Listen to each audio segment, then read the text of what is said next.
Okay, welcome to our Aramaic Neophytes. This is now chapter 5 from Basics of Biblical Aramaic.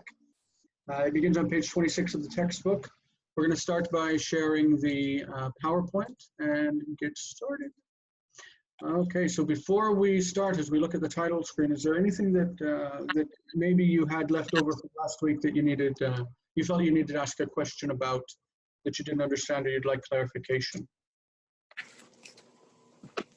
No, I think last week was pretty straightforward. Okay. Yeah, last week was absolute nouns. It's the absolute state of nouns, so it's not exactly strange. It's just the form you find when you look in the dictionary, so it's pretty easy. Okay, so again, we are using Basics of Biblical Aramaic. We are in chapter 5. This is determined state of nouns. The number 5 in Aramaic is apparently the word chamsha. Sounds like in Hebrew chamisha, but it's chamsha. So these are the numbers that we have covered just by going through the chapters 1, 2, 3, 4, 5. We've got chamsha, arba, tlat, tren, chad. If we go from 1 to 5, of course, it is chad, tren, tlat, arba, chamsha. So do you want to go ahead and just repeat through the numbers? I've transliterated them at the bottom just as a visual assistant.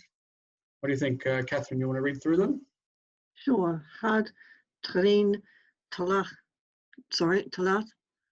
arba, hamsha. Metzion. Doug, what do you think? Chad, taren, talat, arba, chamsha. Beautiful. So those are our numbers 1 through 5 so far. I'm in the same boat as you as far as knowing whether or not they change for feminine. I'm sure that they do, but I don't know what the forms are yet. So we're going to look at some tricky terminology today because this is pointed out on page 26 that determined and definite are not the same thing. We tend to think of it that way, but it really isn't even in Hebrew. So I pulled the Hebrew example, Am Haaretz, because it's something that we all are already familiar with, people of the land, to look at the difference between determination and definiteness. When a noun is marked with the article, it is called determined, okay? So Haaretz is determined. The author makes the point that all determined nouns are definite. I've heard that in Aramaic it's not the case, that determined nouns can be less definite than what we would think, probably with later Aramaic then. Probably in the case of biblical Aramaic, it's probably determined is definite. Well, I noticed right after he says that, later in the paragraph, then he says they are generally considered to be definite. So. Yeah, it's maybe that's the way we should think of them, but I don't think that we should necessarily get that into our head if we're going to progress into later Aramaic. Yeah. Because determined and definite are not necessarily the same thing. But is definite even though it doesn't have an article because of its association with haaretz and a construct chain. So the entire chain is considered definite by the determination of the absolute noun in the string. Okay, makes sense. I think this should be pretty clear from biblical Hebrew.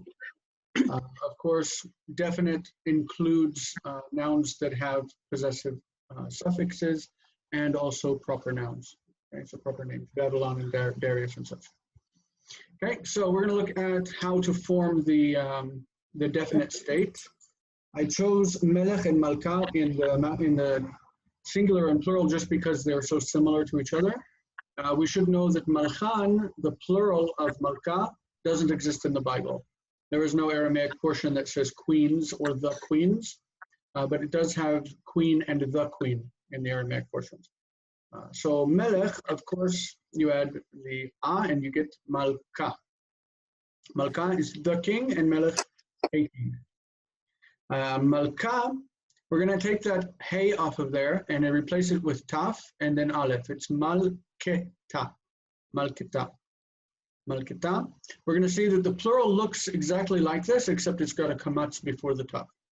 So malchin becomes malchaya. We've heard already shmaya, heavens. We've heard elahaya, gods, or the gods, God. Malchan, we have in the book the example of chivan, animals or beasts. it becomes malchata. Okay, the difference is the kaf is soft, just like malchaya, and before the taf there is a kamatz. So malchan, malchata. Malchata is queens, malchata is the queen. Make sense? Even though we didn't see malchan and malchata in the book, I just came up with these because it matched the others, and they're not in the Bible, so we don't need to memorize them. But that's the forms.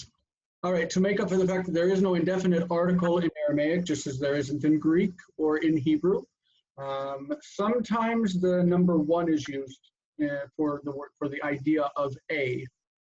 You see this also in Greek with heis or mia, and you see it sometimes in Hebrew even with echad or achat. That also does happen. So there are a couple of examples that we got from the book. This one is va'alu tzleim chad. Va'alu tzleim chad. Va'alu is and behold. We're going to see this in Daniel chapter 7 verse 2 that we're going to read at the end of the chapter, or at the end of the presentation. Va'alu tzleim chad. Tzlem means tzelem, an image. Okay, and chad means one. One image means an image. Okay. Vehitait even chada. Vehitait even chada. And a stone was brought. That's also from the vision of Daniel with the statue that had, the head of gold and such. Okay, this is just a comparison of our vocabulary words on page. Let's see, these are on page 29. I just wanted to pull how these words in Hebrew, and it will surprise you for most of them. So ilan, what is ilan? Tree. A tree. How do you say ilan in Hebrew? Ilan. It's the same word. Okay. Uma means a nation. You think it's similar in sound to am, right?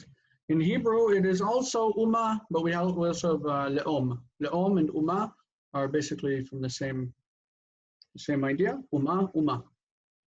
Umot ha'ulam means the nations of the world in Hebrew. Isar is a prohibition. In Hebrew, it's isur. Isur, isar. Okay, same thing. What's the next one? Atar. Do you know of any Hebrew word that is like that? Atar. Atar means location or place. If you have a website, you call it atar. Atar ha-internet. Atar internet. Atar and mikum. These are Hebrew words that are equivalents. Maybe you should know this one. Geshem. It's in the Bible. It means rain. Oh, yeah. In Hebrew, it's geshem. Yeah. It's like tzlem, tzelem, geshem, geshem. Okay, this one is less familiar. Hamnich. Means it means a chain.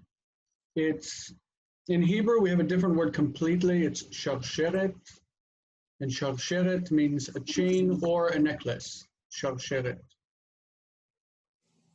Yeah, probably not a word that you've seen. It does happen. In the Bible, it only appears 3 times, and it's in the plural each time. Sharsharot. Ziv. I'm not sure if ziv comes into Hebrew from Aramaic, but it is in the Jewish prayer book, in the phrase Ziv Shchinato, means the radiance of his presence, or the radiance of his Shchina, his dwelling. But Ziv is the same word in Hebrew, radiance. You might also think Hadar. Hadar is a Hebrew word, if you've heard that. It's in the Bible also, Hadar. Zmar is Klei Zemer. Klei Zemer is an instrument, something that you sing, you play for music. Kli zemer. The plural is klei zemer. And that's where, if you've ever heard the Jewish music, klezmer music with the violins and what? Klezmer comes from klei zemer. It's a Yiddish phrase. Klezmer music. Don't know. Zan is also used in Hebrew, zan. It's the older Hebrew word is min. Like in the book of Genesis, everything was created according to its kind. Lemino or leminehu, min, zan. We use zan a lot in Hebrew for the varieties of plants and for like species and stuff like that. Chamar means wine. Chamar, Hebrew yain or tirosh. Tirosh is used a lot for wine in the Pentateuch. Yakar is kavod. Like yakar is precious or dear, so you think of it as a dignity or honor. Yakar, kavod. And man, vessel, is like kli zemer, it's kli. Kli is a vessel, okay? Like an instrument, something you carry something in. All right, we're going into the parsing section. It's what our exercise was on page 30 of the textbook, parsing. So what we're going to do here, very simple. Like I said, the chapter is not anything too grand or difficult. So we're just going to label them by gender, number, state, lexical form, and give a translational gloss. So I'll run with this one. Ilan is masculine, singular. It's absolute state. It is, the lexical form is ilan, and it means a tree. Okay, Catherine, what do you go with this one? It looks to me to be masculine,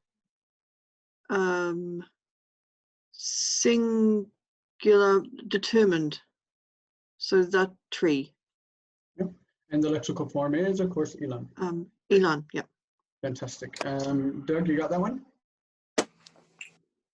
Yes, got Uma, it's masculine, singular, absolute. That is the lexical form, and it's nation. Fantastic. The next one is Umaya. This one is it's feminine, right? Now, was Uma is masculine. It looks feminine, but here it looks masculine. Did it say that it was feminine or masculine? Good point. It did not say. I assumed. I want to look it up then. How can I look it up? I got an idea. I'll be right back. I'll look it up in Halot as well. Oh, I could look it up there. That's true, but I'm gonna do an electronic lookup.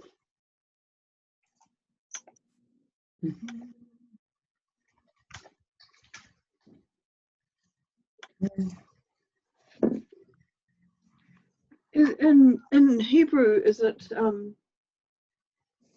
feminine? Is it one of those weird feminine ones? In Hebrew, it's feminine, yes. Okay, it is. It says from Gesenius that it is feminine, but it takes its plural as umin, and its plural is umaya. Okay. Okay, so umaya is the feminine plural determined of umma, meaning nations. Okay, Catherine, you want that one? Correct. Oh, there it is. Sorry. Is it Asar? Looks masculine, singular. I'm guessing it's Asar in lexical form. And you did this before. I think it's, what did you say it was? Like a declaration, injunction kind of thing? Yeah, prohibition. Prohibition, that's the word I was looking for. In Hebrew, it's isur. Le'esor is a verb meaning to prohibit in Hebrew. So I assume that it would be the same in Aramaic. All right, it's interesting. It's good because the type of Aramaic that we're learning is really like Jewish Aramaic. So it's connected to, it's more connected to Hebrew than I think the real Assyrian empirical Aramaic would have been. So Doug, the next one is here on the left at the bottom. Right. Esara is masculine, singular, determined. Esar, the previous words, the lexical form, and it is the prohibition. Fantastic. All right, next one is Hamnich. Hamnich is, it has a Ktiv Kere form. In the Bible, it's written Hey Mem Vav Nun Kaf. Like there's got a Vav in there instead of the Yod. And it's a written mistake that's been corrected by the Masoretes to change the word to Hamnich. And Hamnich means necklace or chain. Chain. Specifically chain. I don't know if it means necklace. In Hebrew, it would, chain and necklace is the same thing. Okay, so the next one, Catherine. All right, so that to me looks determined. And singular, so the chain, the necklace. Yeah, fantastic. Okay, and Doug, we got the next one. Okay. We went over the word zamar whenever we talked about like noun patterns. Zamar means a singer. In Hebrew, lezamer is to sing, and zamar is a singer. So this is actually what you use, okay, to make music. So it's, sorry about that. Like the stuff on my wall, would those be an example of zamar? Nice. Precisely. Okay. So, yeah. So masculine singular absolute zamar instrument. Great, fantastic. The next one is zmara or zmara, if we do ara. Zmara is masculine singular determined of zmar, meaning the instrument. Yeah. Next one for you, Catherine, is hamar. Hamar, masculine singular absolute. The lexical form would be hamar, and I think you said it was wine. Yeah, that's correct. The next, we can see that this one changes a bit in its shape. We're going to see that also with zman, that when it takes the article it changes a bit. Doug, what do you make of this one? So is it chamara, masculine singular determined from chamar, the wine. Yeah. I think I remember a Hebrew word, chemar. What is chemar? It's clay, I think. Chemar, professed. Yeah, it's clay, chemar. That's interesting. I don't think it's related, but it's interesting. Yakar is masculine singular absolute, meaning its lexical form is yakar, and it means like honor or dignity. Okay, got the next one, Catherine? Yep. So yakara would be masculine singular definite. The honor.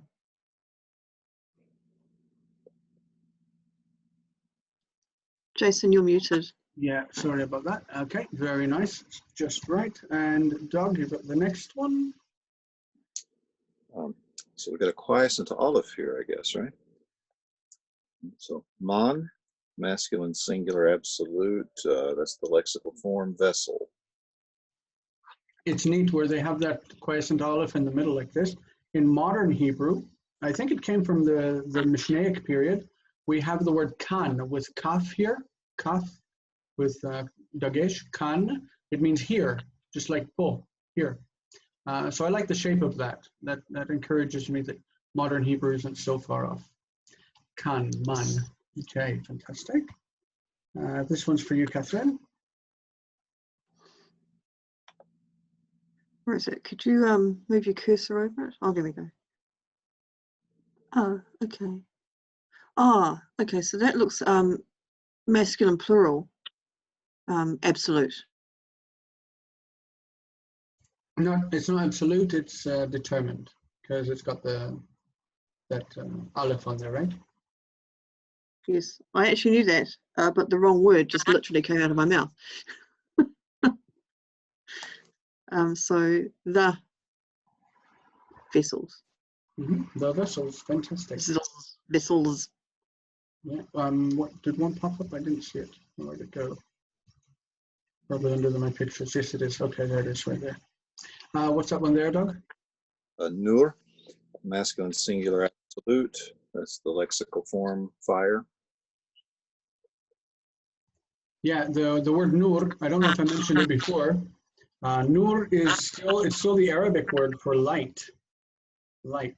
So when you say good morning in Arabic, you'd say morning of light is how you say, well, it's a response. First they would say like, good morning, sabah al khair, and then they would say morning of light, sabah al nur, is light. Oh, that's pretty. Yeah, it's related to the Hebrew word ner, and ner means candle. So they are related. It's really cute. Okay, and nura means the light, or the fire, excuse me, the fire. And in Hebrew we have nura or nurit. It's a light bulb, a light.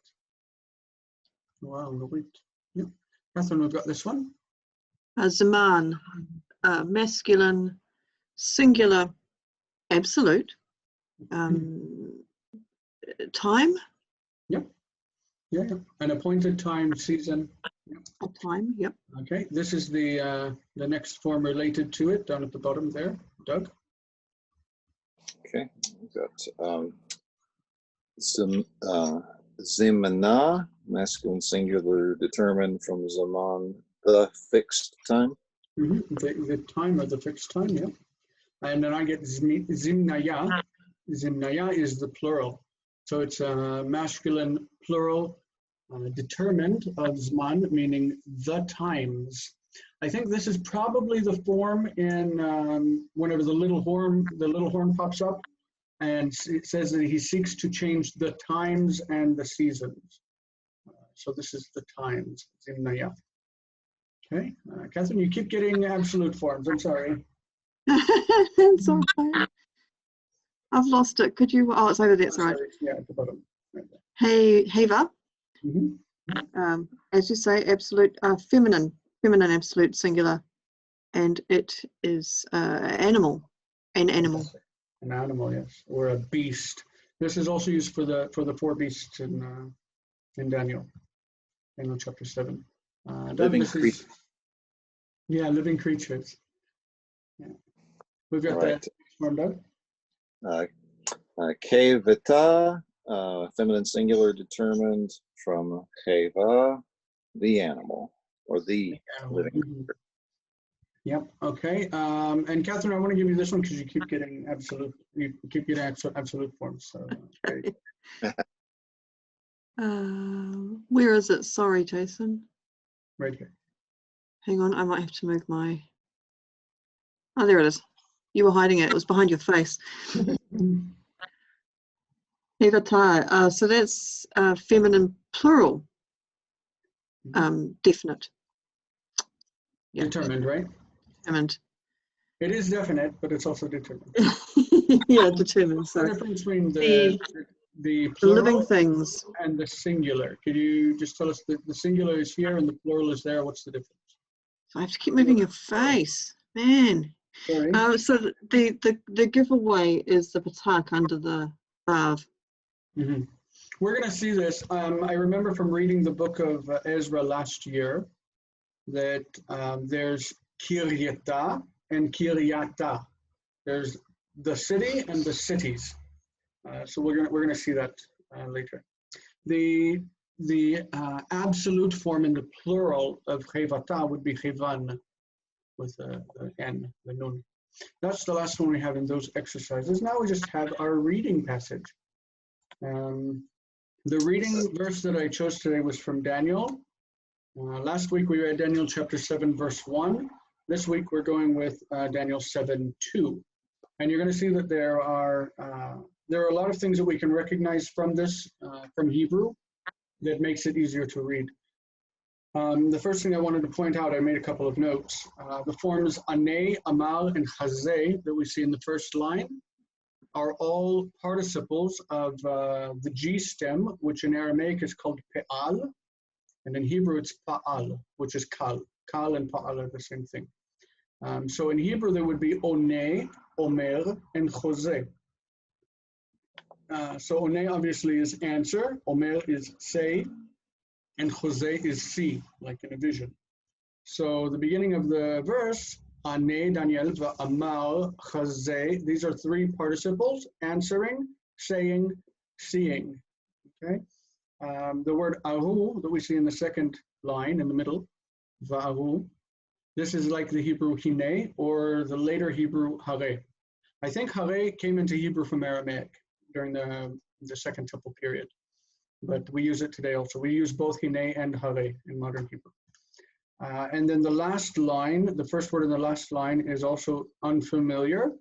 It's the an ending is just like chevan, it's the feminine plural. So migichan, we would understand it, convert it into Hebrew as migichot.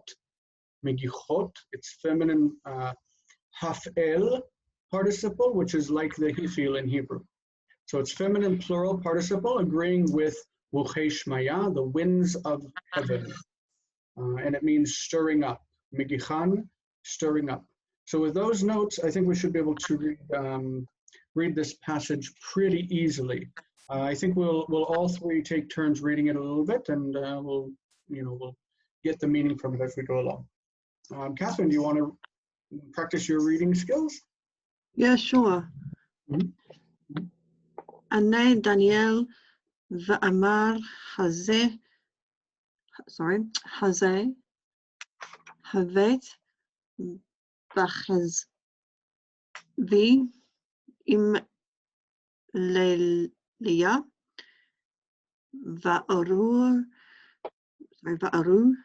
arba ruchei shemaya megichan leyama rabba. Sorry, I'm not very fluid. It's okay. But I It's get beautiful. It's beautiful. Doug, you want to go ahead and read your turn? Yes. Ane Daniel ve'amar chazeh see. Heveit bechezvi im leilaya va'aru arba ruchei shemaya megichain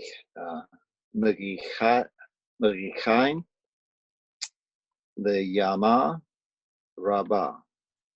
Just this one right there, Megichan. Megichan. That's on. I heard ein. I don't know if I was hearing things. Yes, no, I was doing a diphthong. Sorry. Yeah. You'll notice also that Rabba is masculine, of course, Rabba. This is, in Aramaic, it's like Gadol, Hagadol, Hayam Gadol, the great sea or the big sea. Okay, Hayam Gadol, Yama Rabba. So, Ane Daniel v'amar chazeh havet bechezvi im lelia. Va'aru arba ruchei shmaya megichan leyama rabba. Okay, so as far as meaning, obviously answering Daniel answering and saying, I would assume that this marks the beginning of the quoted speech and that this goes with this. That it would be like in Hebrew saying, Haiti ro'eh, Haiti hoseh, I was seeing. Havet is the first common singular of hava, meaning he was. So this is I was, Havet. Havet means I was, in Hebrew, Haiti. We'll see that there is no ending on the taf in 1CS in Aramaic. So Havet means I was. Havet chazeh means I was looking.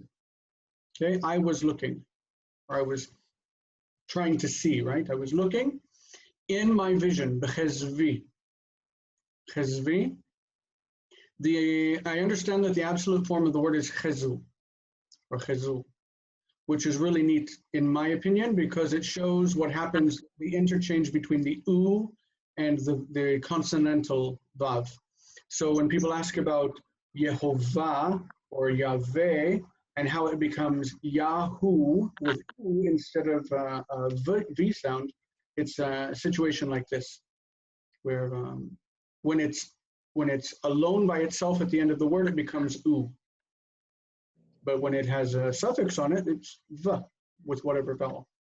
So b'chezvi is in my vision, related directly to chazeh. The root, of course, the third hey root is actually a yod.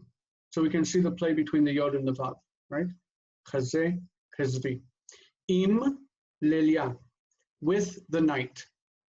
With the night. So Daniel answering and saying, I was seeing, or I was looking in my vision with the night. Va'aru, and behold, va'aru, arba ruchei shmaya, the four winds of heaven. This is all one construct phrase. Arba ruchei shmaya. The heavens is definite. So ruchei is definite. The winds, and arba is definite. The four winds of heaven. Megichan, stirring up. Leyamaraba, stirring up the great sea. This is setting the background, the vision background for the beasts to start coming up out of the sea in chapter 7 of Daniel. I've never read Daniel in Aramaic, so when I pull these verses and I look at them to prepare the PowerPoint, this is the first time I'm seeing them, and it's very exciting. Anyway, I think that's all that I prepared. I did put up here how to say, I thank you. Ana mehodeh lechon. This is I, Ana, mehodeh, give thanks, and lechon, to you. I pulled this from Daniel chapter 2, where he says, lach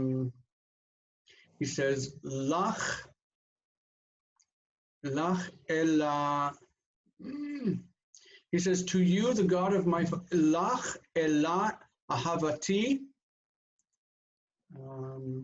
mehodeh ana. Yeah, so it says, to you, the God of my fathers, give thanks, I. That's the order of the verse. Very nice.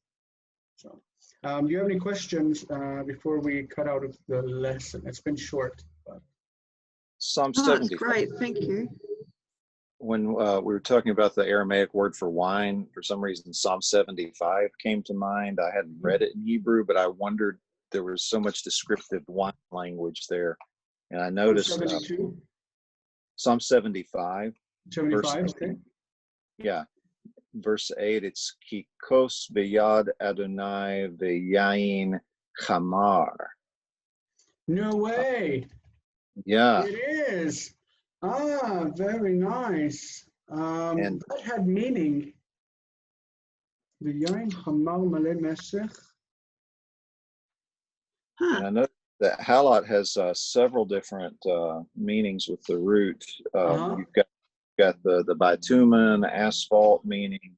You've got the scorching, burning.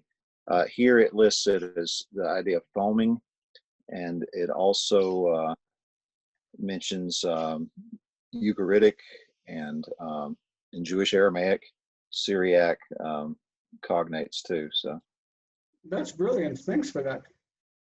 Yeah, you're welcome. It just came to mind. I thought, I wonder if it's in that verse. Whoa. Yeah, brilliant. Okay, cool. I think next week is normal. We're going to be in chapter 6. What is the topic? This will Construct. Construct, yeah. That's they're going state by state. You know, what I don't understand, I think in the beginning of the book, it said that anybody who is doing this, it's expected that they already know Hebrew. And I was thinking about it today, and I was thinking, well, if they already know Hebrew, why do we have to spend entire chapters on the alphabet and syllabification and the vowels? And it seems kind of like it's so slow.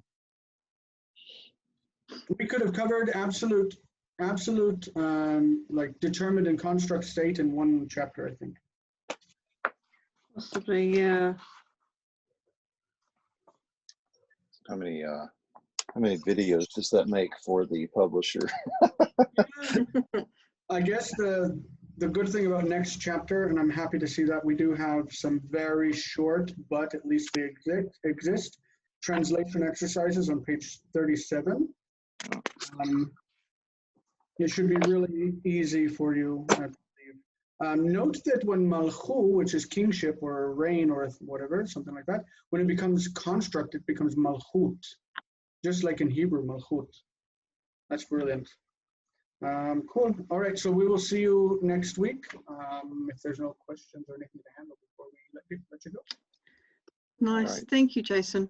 My pleasure. We'll see you guys next week. I have to learn the Aramaic before next week, but toda rabah for now. Yeah, we'll see you. Bye. Bye-bye.